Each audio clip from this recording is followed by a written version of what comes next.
Bəli, öz bədəninizdən utanmayın.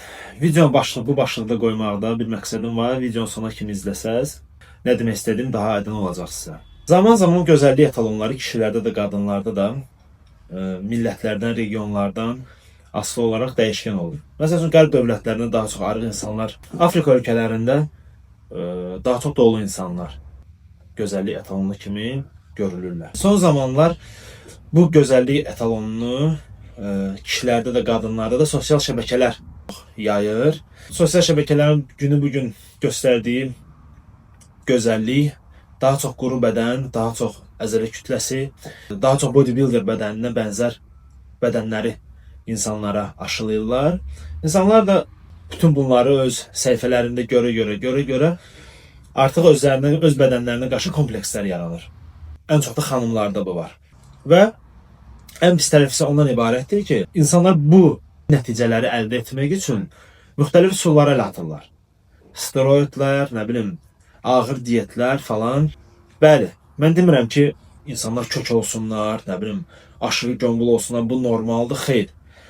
Mən daha çox sağlamlıq tərəfdən baxıram. Quru bədən. Həmişə sağlam bədən hesab olunmur. Beləsini nəzərə alsaq, bütün bu araşdırmaları falan, yağlı bədənlər quru bədənlərə nisbətən daha çox sağlam hesab olunurlar. Sadəcə olaraq müasir zamanda dediyim kimi bu sosial şəbəkələrin yaydığı bu dəb artıq insanlarda çaşqınlıq yaradır. İnsanları bu gözəllik normalarına sığışması üçün müxtəlif yollara əl atdırırlar. Bu məsələdə bizim yeniyetmələrimiz daha çox əziyyət çəkirlər. Onlar cavan yaşlarından steroidlərlə öz bədənlərini doldururlar, sağlamlıqlarını risk altına atırlar. Video çəkməkdə əsas məqsədim o idi ki, onu demək istəyirəm ki, özünüzə qarşı kompleks yaratmayın. Xanımlarda da, kişilərdə də baxırsan normal bədən quruluşu var. İndi bir damcı yağ faizi var. Bu normal bir şeydir. Müəyyən bir faiz etibarilə sizin yağlı olmağınız normadır. Yəni mən özüm kök vaxtlarımda olub.